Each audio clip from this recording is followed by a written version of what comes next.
കാലത്തിനടയാളങ്ങൾ കണ്ണു തുറന്നു കണ്ടിടുവിൻ. കാലം അതിനുടെ അന്ത്യത്തിൽ കർത്താവിൻ വരവാഗതമായി. ലാസലേറ്റും ഫാത്തിമയും മെജുഗുറിയായും ചൊല്ലുന്നു. ലോകം ഈ വിധം പോയിടിൽ നാശത്തിൽ ചെന്നെത്തിയിടും. പിതാവും പുത്രനും പരിശുദ്ധാത്മാവുമായ ത്രിയേക ദൈവത്തിന്റെ അത്യുന്നത നാമത്തിന് എന്നും ആരാധനയും സ്തുതിയും പുകഴ്ചയും ഉണ്ടായിരിക്കട്ടെ. ഷെക്കീന ടിവിയുടെ സ്നേഹിതരും പരിശുദ്ധ അമ്മയുടെ വത്സല മക്കളുമായ എൻ്റെ സ്നേഹം നിറഞ്ഞ സഹോദരങ്ങളെ, മറിയം കാലത്തിൻ്റെ അടയാളം എന്ന ഈ ശുശ്രൂഷയിലേക്ക് നിങ്ങളെല്ലാവരെയും ഒരിക്കൽ കൂടി ഏറ്റവും സ്നേഹത്തോടെ ഞാൻ സ്വാഗതം ചെയ്യുന്നു.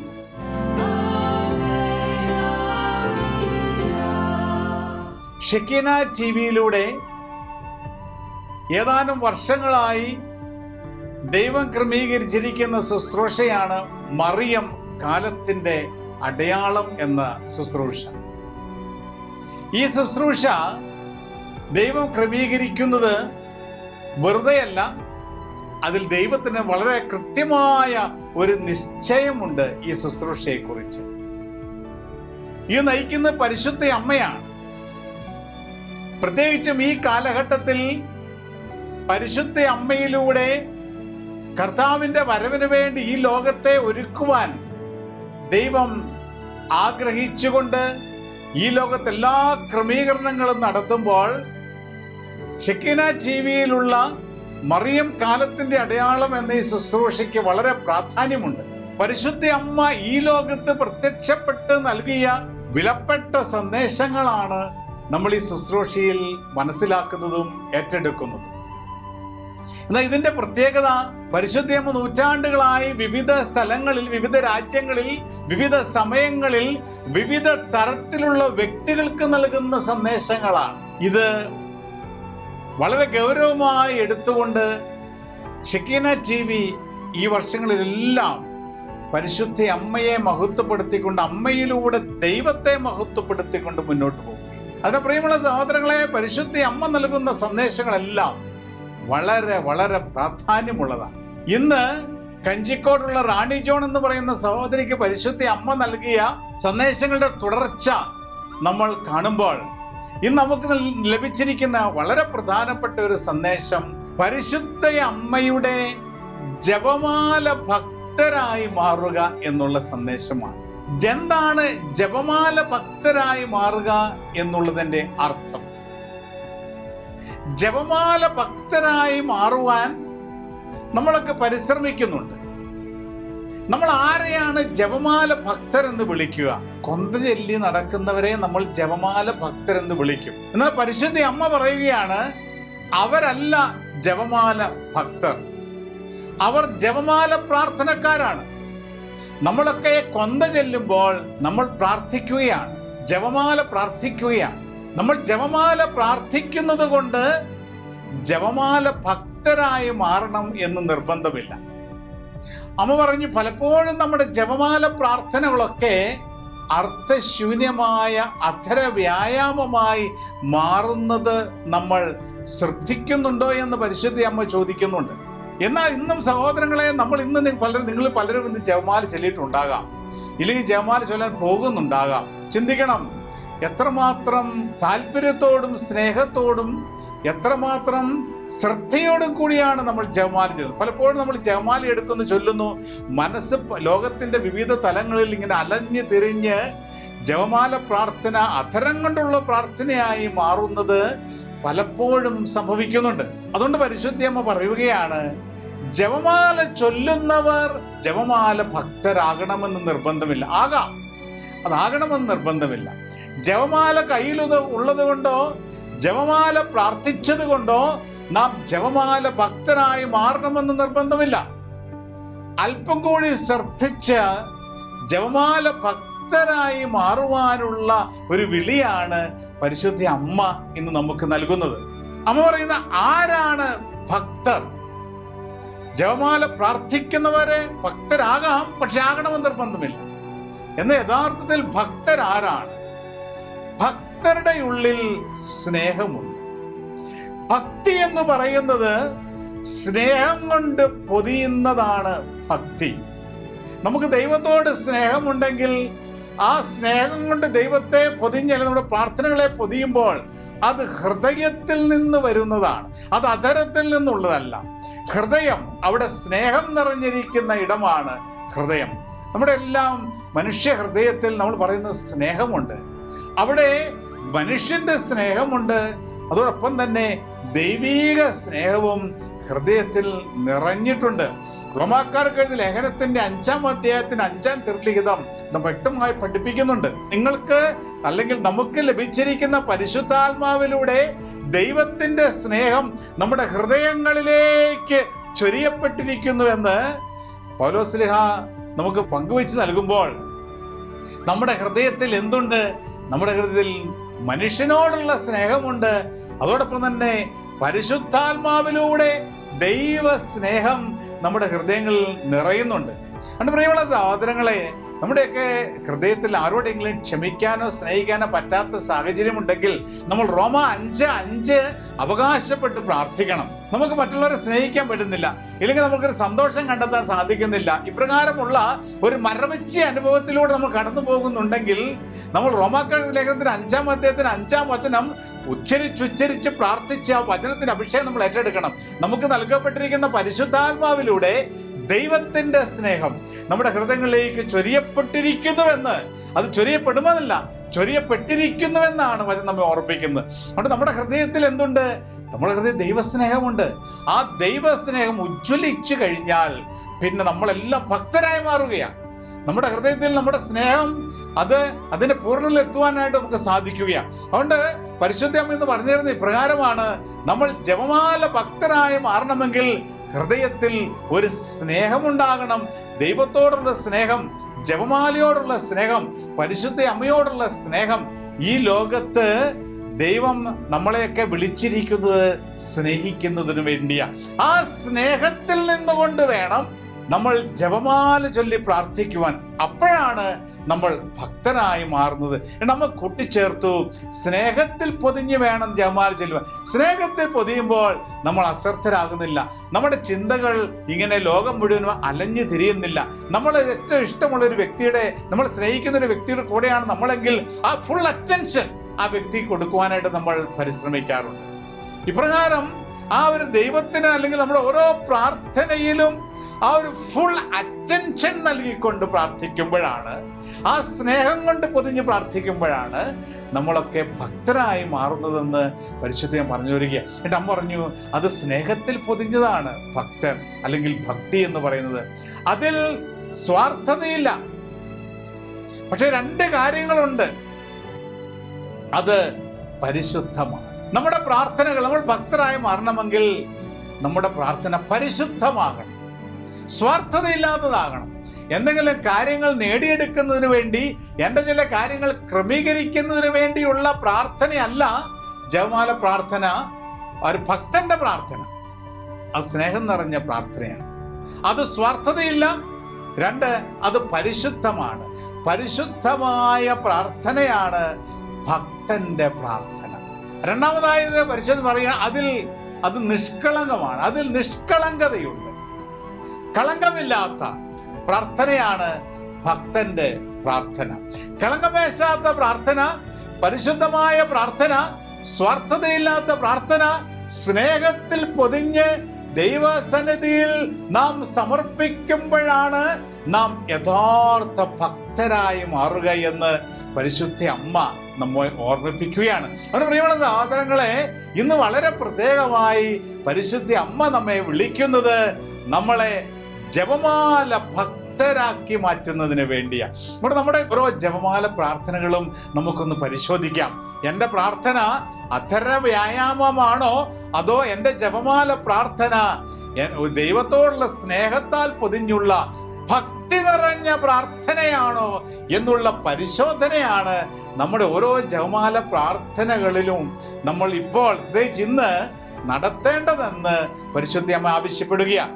നമ്മൾ ഉറക്കം തൂങ്ങി അലസത കൊണ്ട് പെട്ടെന്ന് തീർക്കാനായിട്ടൊക്കെ വാക്കുകൾ പോലും മറ്റുള്ളവർക്ക് മനസ്സിലാക്കാത്ത രീതിയിൽ നമ്മൾ സ്പീഡിലൊക്കെ ജപമാല ചൊല്ലി ഒരു കടമ കഴിക്കുന്ന പ്രാർത്ഥനകൾ പലപ്പോഴും ജപമാല പ്രാർത്ഥനയിൽ കടന്നു വരുന്നുണ്ട്.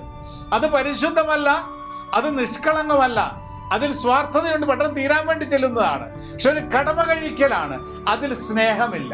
ഒരു കടമ കഴിക്കുവാൻ നമ്മൾ എന്ത് ചെയ്താലും സഹോദരങ്ങളെ അതിൽ സ്നേഹമില്ല.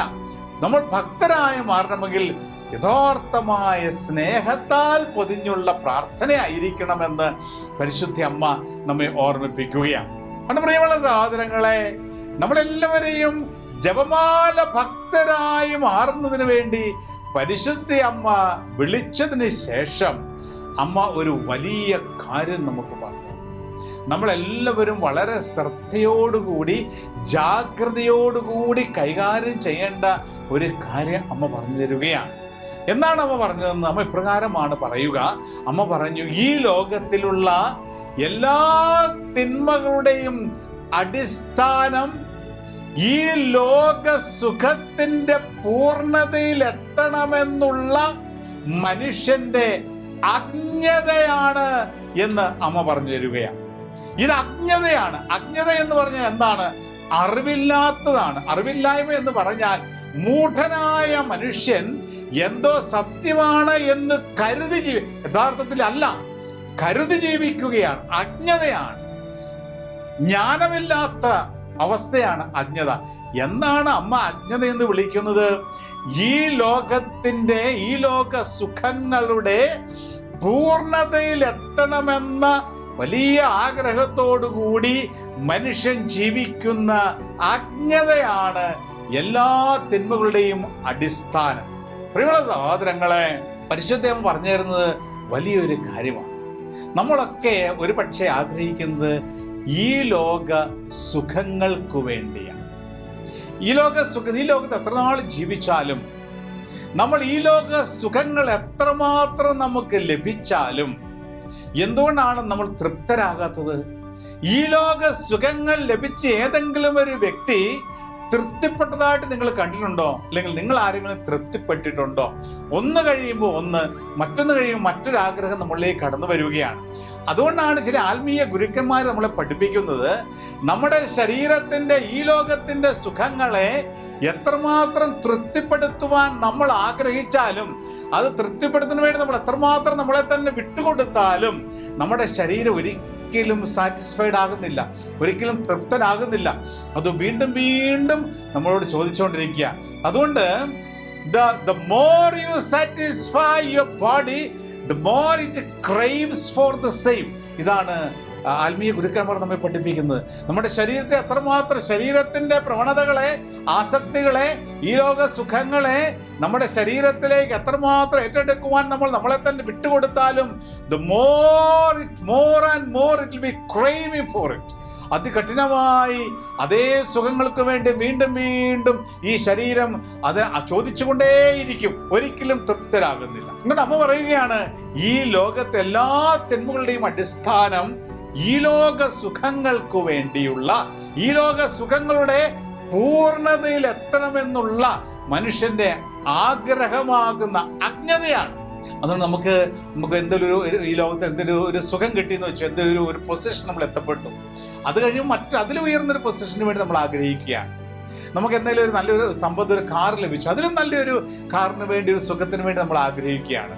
ഒരു നല്ല എന്തെങ്കിലുമൊക്കെ ഈ ലോകത്ത് ലഭിച്ചോട്ടെ, ഈ ലോക സുഖങ്ങൾക്ക് വേണ്ടി, സമ്പത്തായിക്കോട്ടെ, മറ്റെന്തെങ്കിലുമൊക്കെ ആയിക്കോട്ടെ, പേരായിക്കോട്ടെ, പെരുമയായിക്കോട്ടെ, ഇതൊന്നും നമ്മളെ തൃപ്തരാക്കുന്നില്ല.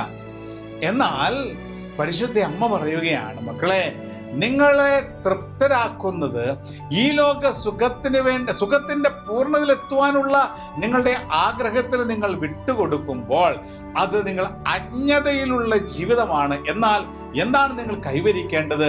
ദൈവീക സുഖങ്ങൾക്ക് വേണ്ടി നിങ്ങൾ അധ്വാനിക്കണം.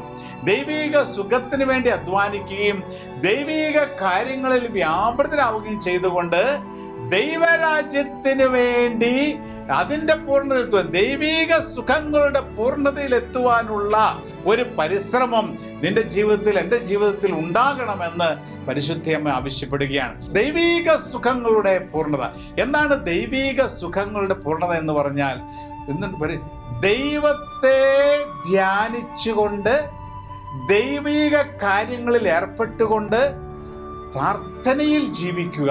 ഇതാണ് ദൈവിക സുഖങ്ങളുടെ പൂർണ്ണതയിലെത്തുവാനുള്ള വഴി. പരിശുദ്ധ അമ്മ ഇപ്രകാരം പറഞ്ഞു. സാത്താൻ ഇന്ന് നമ്മുടെയൊക്കെ ചിന്തകളിൽ, നമ്മുടെയൊക്കെ മനസ്സിൽ ഒരു തെറ്റായ ഒരു ധാരണ നൽകിയിരിക്കുകയാണ്. എന്താണ് ഈ തെറ്റായ ധാരണ? സാത്താൻ പറയുകയാണ്, നിനക്കൊന്നും ഈ ദൈവിക സുഖത്തിന് വേണ്ടി അധ്വാനിക്കുവാനോ ദൈവിക സുഖങ്ങൾ സ്വീകരിച്ചുകൊണ്ട് ജീവിക്കുവാൻ നിനക്ക് പറ്റില്ല. കാരണം നീ ബലഹീനനാണ്, നീ മനുഷ്യനാണ്. അതുകൊണ്ട് ആ ദൈവികതയിൽ എത്തപ്പെടാൻ നിനക്ക് പറ്റില്ല. അതുകൊണ്ട് നിനക്കുള്ളത് നീ ആസ്വദിക്കുക. ഈ ലോകം സൃഷ്ടിച്ചതും ദൈവം തന്നെയല്ലേ? ഈ ലോകത്തിലെ സുഖങ്ങളൊക്കെ നൽകിയത് ദൈവം തന്നെയല്ലേ? അതുകൊണ്ട് ദൈവം ഇത്ര മനോഹരമായി ഈ ലോകത്തെ സൃഷ്ടിച്ചിരിക്കുന്ന എന്തിനു വേണ്ടിയാ? മനുഷ്യന് വേണ്ടിയാ. അതുകൊണ്ട് ഈ ലോകം നീ ആസ്വദിക്കുക, ഈ ലോകത്തിന്റെ സുഖങ്ങളിലേക്ക് നീ കടന്നു വരിക. ഇപ്രകാരമുള്ള ചിന്ത സാത്താൻ നമ്മുടെ പലരുടെയും മനസ്സിൽ പാകിയിട്ടുണ്ട്. അതുകൊണ്ടാണ് ദൈവിക സുഖങ്ങൾക്ക് വേണ്ടി അധ്വാനിക്കാനോ ദൈവിക സുഖങ്ങളുടെ പുറകെ പോകുവാനോ നമുക്ക് മടിയുണ്ടാകും. അതുകൊണ്ട് പരിശുദ്ധ അമ്മ പറഞ്ഞു, ഇന്ന് ലോകത്ത് പല മനുഷ്യരും ദൈവിക സുഖങ്ങൾക്ക് വേണ്ടിയുള്ള അധ്വാനത്തെ ഒരു ഭാരമായി കാണുകയാണ്. അമ്മ പറഞ്ഞു, ഈ പറയുന്നത് എല്ലാവർക്കും വേണ്ടിയല്ല. ഇന്ന് അനേകര് ദൈവത്തെ ധ്യാനിച്ച് ദൈവിക കാര്യങ്ങളിൽ വ്യാപൃതരായി ദൈവിക സുഖങ്ങൾക്ക് വേണ്ടി അധ്വാനിക്കുന്ന അനേകരുണ്ട്. പ്രായശ്ചിത്തം പരിത്യാഗം ചെയ്ത് പ്രാർത്ഥനയിൽ ജീവിക്കുന്നവരുണ്ട്. അവരൊക്കെ സന്തോഷവാന്മാരാണ്, സന്തോഷവതികളാണ്. എന്നാൽ പലരുടെയും ജീവിതത്തിൽ പരിശുദ്ധ പറയുകയാണ്, ദൈവിക സുഖങ്ങൾക്ക് വേണ്ടിയുള്ള ഒരു പരിശ്രമം, ഇല്ലെ ദൈവത്തെ ധ്യാനിച്ചുകൊണ്ടുള്ള ഒരു ജീവിതം, പ്രാർത്ഥനാരൂപിയിലുള്ള ഒരു ജീവിതം പലർക്കും ഭാരമായി മാറിയിരിക്കുകയാണ്. എപ്രകാരമാണെന്ന് അമ്മ പറയുന്നു, ആർക്കാണ് ദൈവിക സുഖങ്ങൾ ഭാരമായി മാറുന്നത്? ആർക്കാണ് ദൈവിക കാര്യങ്ങൾ മടുപ്പായി തോന്നുന്നത്? ആർക്കാണ് സഭയുടെ പഠനങ്ങളും വിശ്വാസ സത്യങ്ങളുമൊക്കെ ഒരു ഭാരപ്പെടുത്തുന്ന അനുഭവമായി മാറുന്നത്? ആർക്കാണെന്ന് അമ്മ പറഞ്ഞു തരുന്നുണ്ട്. അമ്മ പറയുകയാണ്, ദൈവിക വഴികളെ വിട്ട് നന്മയുടെ വഴികൾ ഉപേക്ഷിച്ച് തിന്മയിലൂടെ ചരിച്ച് ഈ ലോകത്തിന്റെ സുഖങ്ങളുടെ പൂർണ്ണതയിലെത്തുവാൻ ആഗ്രഹിക്കുന്ന മനുഷ്യർക്കാണ് ദൈവിക സുഖങ്ങൾ ഭാരമായി മാറുന്നത്. ദൈവത്തിന്റെ വഴികൾ വിട്ട് നന്മയെ ഉപേക്ഷിച്ച് തിന്മയിലൂടെ ചരിക്കുക എന്ന് പറഞ്ഞാൽ എന്താ? പാപത്തിന്റെ സുഖങ്ങളിലൂടെ ചരിക്കുമ്പോൾ എന്താ സംഭവിക്കുന്നത്? പാപം ചെയ്യുന്നവൻ സാത്താനെ തന്നെ സമർപ്പിക്കുകയാണ്. പാപത്തിന്റെ നേതാവ് ആരാണ്? സാത്താനാണ്, ഉടമ സാത്താനാണ്. അപ്പോൾ തിന്മയിലൂടെ ചരിച്ചെന്ന് പറയുമ്പോൾ നമ്മൾ സാത്താനുമായിട്ട് സഹകരിക്കുകയാണ്. ഈ സാത്താനുമായി സഹകരിച്ചുകൊണ്ട് നന്മയുടെ വഴികൾ ഉപേക്ഷിച്ച് ദൈവിക വഴികളെ വിട്ട് ഈ ലോക സുഖങ്ങളുടെ പൂർണ്ണതയിലെത്തുവാൻ ആഗ്രഹിക്കുന്ന മക്കൾക്ക് ദൈവിക കാര്യങ്ങൾ ഭാരമാണ്. സഭയുടെ നിയമങ്ങൾ ഭാരമാണ്. ദൈവ കൽപ്പനകൾ ഭാരമാണ്. അതുകൊണ്ട് പരിശുദ്ധ അമ്മ പറയുകയാണ്, ഇന്ന് നമുക്ക് ദൈവിക കൽപ്പനകൾ ഭാരമായി മാറുന്നുണ്ടെങ്കിൽ, സഭയുടെ നിയമങ്ങൾ ഭാരമായി മാറുന്നുണ്ടെങ്കിൽ, ദൈവിക സുഖത്തിന് വേണ്ടി അധ്വാനിക്കുവാനുള്ള ഒരു ആഗ്രഹം നമ്മളിൽ ഇല്ല, അത് ഭാരമായി മാറുന്നുണ്ടെങ്കിൽ, ദൈവിക കാര്യങ്ങളിൽ വ്യാപൃതരാകുവാൻ നമുക്ക് മടുപ്പ് തോന്നുന്നുണ്ടെങ്കിൽ ചിന്തിക്കണം, എൻ്റെ വഴി ഒരുപക്ഷെ പാപത്തിൻ്റെ വഴിയിലൂടെ ഞാൻ തിരിച്ചു വിട്ടിട്ടുണ്ടോ എന്നൊന്ന് പരിശോധിക്കുവാൻ പരിശുദ്ധം ആവശ്യപ്പെടുകയാണ്. പാപത്തിൻ്റെ വഴിയിലൂടെ സഞ്ചരിച്ച് ഈ ലോകത്തിൻ്റെ സുഖങ്ങൾക്ക് വേണ്ടി അതിൻ്റെ പൂർണ്ണതയിലെത്തുവാൻ ആഗ്രഹിക്കുകയും പരിശ്രമിക്കുകയും ചെയ്യുന്ന മക്കൾക്ക് ദൈവിക കാര്യങ്ങൾ ഭാരമാണ്. എന്നിട്ട് പരിശുദ്ധയാമ പറഞ്ഞു, പ്രിയമുള്ള സഹോദരങ്ങളെ, ഇത് വലിയൊരു അപകടമാണ്. ഇന്ന് നമ്മുടെയൊക്കെ ജീവിതങ്ങളിൽ പലപ്പോഴും നമ്മളെല്ലാവരും തന്നെ വീണു പോകാൻ സാധ്യതയുള്ള ഒരു മേഖലയാണ് ഇത്. ദൈവീക സുഖങ്ങളെ ഉപേക്ഷിക്കുക, അല്ലെങ്കിൽ ദൈവസുഖത്തിന് വേണ്ടി അധ്വാനിക്കുക. ഇന്ന് വേണ്ട, സാരയില്ല, പോട്ടെ, ഇന്ന് കൊന്ത ചെല്ലിന് സാരയില്ല, ഇന്ന് ദൈവികാരുടെ ആരാധനയ്ക്ക് പോയില്ല, സാരയില്ല. ഇങ്ങനെയൊക്കെയുള്ള ദൈവീക കാര്യങ്ങളുമായി കോംപ്രമൈസ് ചെയ്യുന്ന ചില ചിന്തകൾ, ഇത് നമുക്ക് ആത്മാവിന് അപകടകരമായ ഒരു കാര്യമാണെന്ന് പരിശുദ്ധ അമ്മ നമ്മെ ഓർമ്മിപ്പിക്കുകയാണ്. അതുകൊണ്ട് പരിശുദ്ധ അമ്മ പറഞ്ഞു തരുന്നത് ഇപ്രകാരമാണ്: നമ്മൾ ദൈവീക നിയമങ്ങളിൽ വ്യാപൃതരായി ദൈവീക സുഖത്തിന് വേണ്ടി നമ്മൾ അധ്വാനിക്കണം, നമുക്ക് പ്രാർത്ഥിക്കണം. എൻ്റെ പരിശുദ്ധം പറയുന്നു, പലപ്പോഴും നമ്മളോട് തന്നെ ചിലപ്പോൾ ചോദിക്കുന്ന കാര്യമാണ്, എങ്ങനെയാണ് ഇപ്പോൾ ദൈവത്തെ ധ്യാനിച്ചുകൊണ്ട് മുഴുവൻ നേരം ജീവിക്കാൻ പറ്റുമോ? ദൈവത്തെ അല്ലെങ്കിൽ ദൈവീക കാര്യങ്ങൾ വ്യാപൃതരായിക്കൊണ്ട് നമുക്ക് ജീവിക്കാം, ഈ ലോകത്തിൻ്റെ കാര്യങ്ങളിൽ നമ്മൾ വ്യാപൃതരാകട്ടെ എന്നൊക്കെ നമ്മളോട് തന്നെ ചോദിക്കുന്ന ചില സാഹചര്യങ്ങളെക്കുറിച്ച് പരിശുദ്ധി അമ്മ പറഞ്ഞു തന്നു. എൻ്റെ അമ്മ പറയുകയാണ്, ഇത് സാത്താൻ നമ്മുടെ ഉള്ളിൽ കൊണ്ട് തരുന്നതാണ്. ഈ ലോകം എന്ന് പറഞ്ഞാൽ, ഈ ലോകത്ത് നമ്മൾ ജീവിക്കുമ്പോൾ ഈ ലോകത്തിൻ്റെതല്ലാതെ ജീവിക്കുക, നിത്യതയെ ലക്ഷ്യമാക്കി ജീവിക്കുക എന്നുള്ള പരിശുദ്ധ അമ്മയുടെ സന്ദേശങ്ങൾ അമ്മ ആവർത്തിച്ച് നമുക്ക് പങ്കുകൊള്ളുകയാണ്.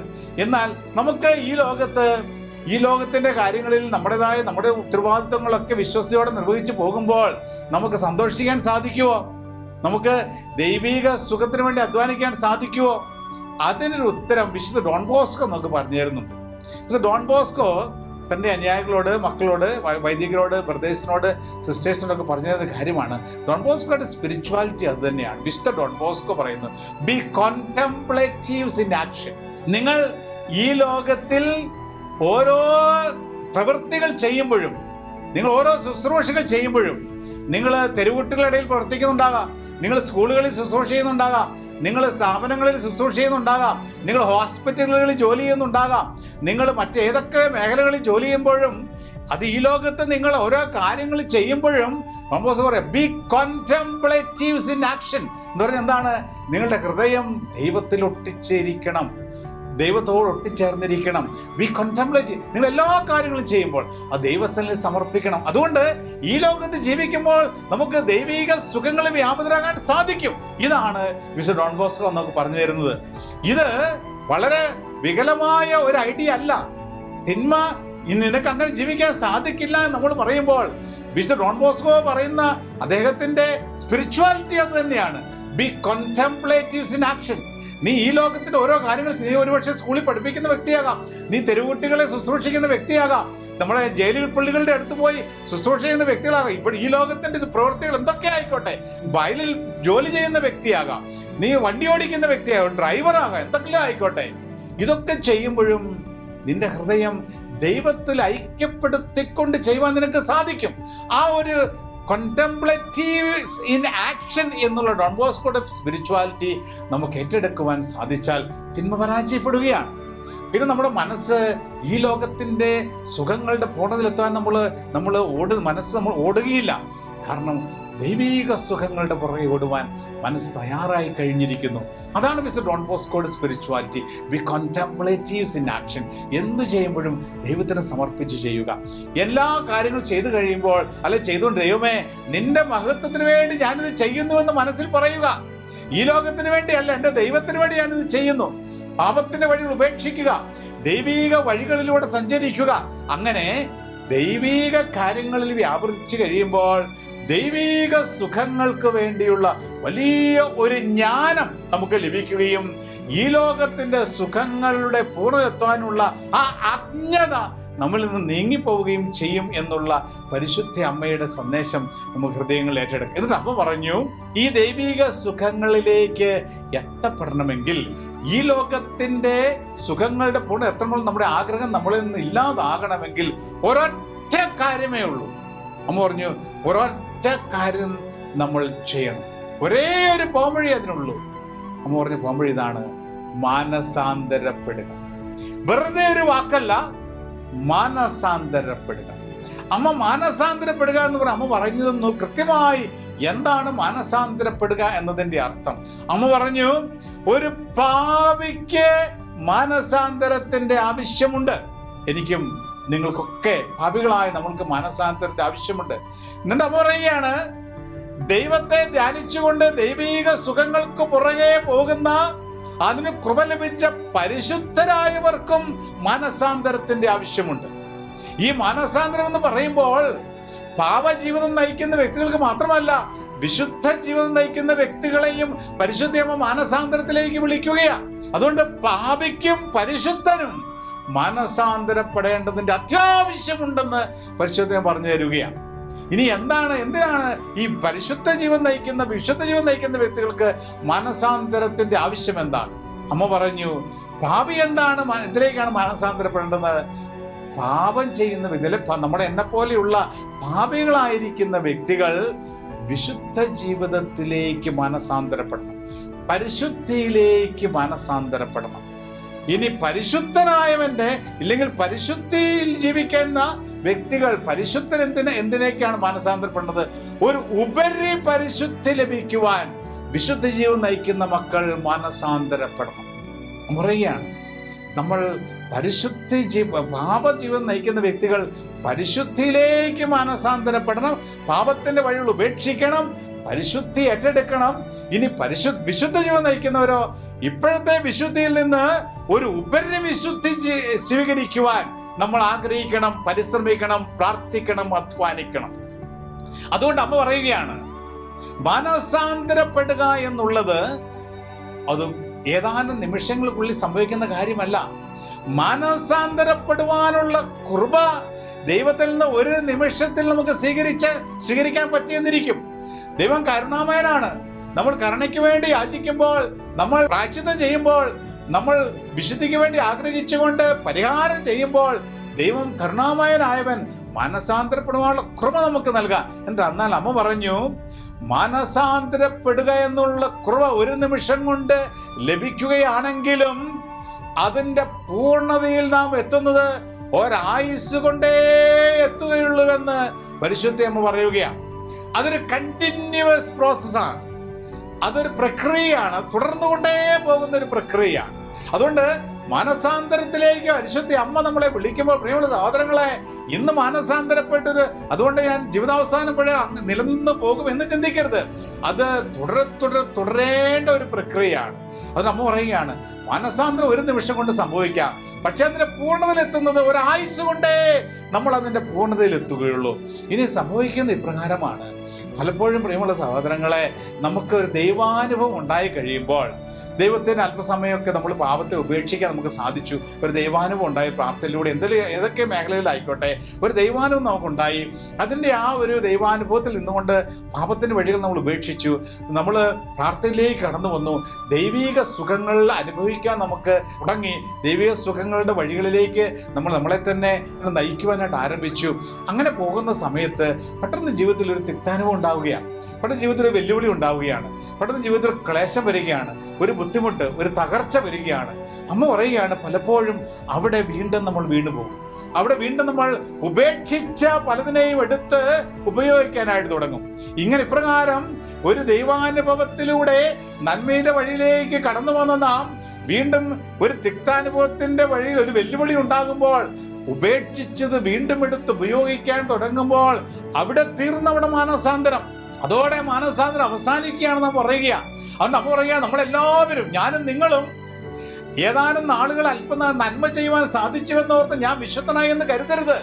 ജീവിതത്തിന്റെ എത്ര നാള് നമുക്ക് ഈ ലോകത്ത് ജീവിക്കാൻ ദൈവം നമ്മെ അനുവദിക്കുന്നുവോ, ജീവിതത്തിന്റെ അവസാന ശ്വാസം വരെ മാനസാന്തരത്തിന്റെ ഫലം പുറപ്പെടുവിക്കാനുള്ള അതിതീവ്രമായ ഒരു പരിശ്രമത്തിലും പ്രാർത്ഥനയിലും പരിത്യാഗത്തിലും നിന്നെങ്കിൽ മാത്രമേ നമുക്ക് മാനസാന്തരത്തിന്റെ പൂർണ്ണതയിൽ ഒരായുസ് കൊണ്ട് എത്തിച്ചേരുവാൻ സാധിക്കുകയുള്ളൂ എന്ന് പരിശുദ്ധ അമ്മ പറഞ്ഞു തരികയാണ്.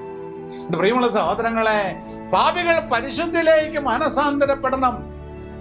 പരിശുദ്ധ ജീവിതം നയിക്കാൻ കൃപ ലഭിച്ചവരോ ഉപരി വിശുദ്ധി ലഭിക്കുവാൻ മാനസാന്തരപ്പെടണം.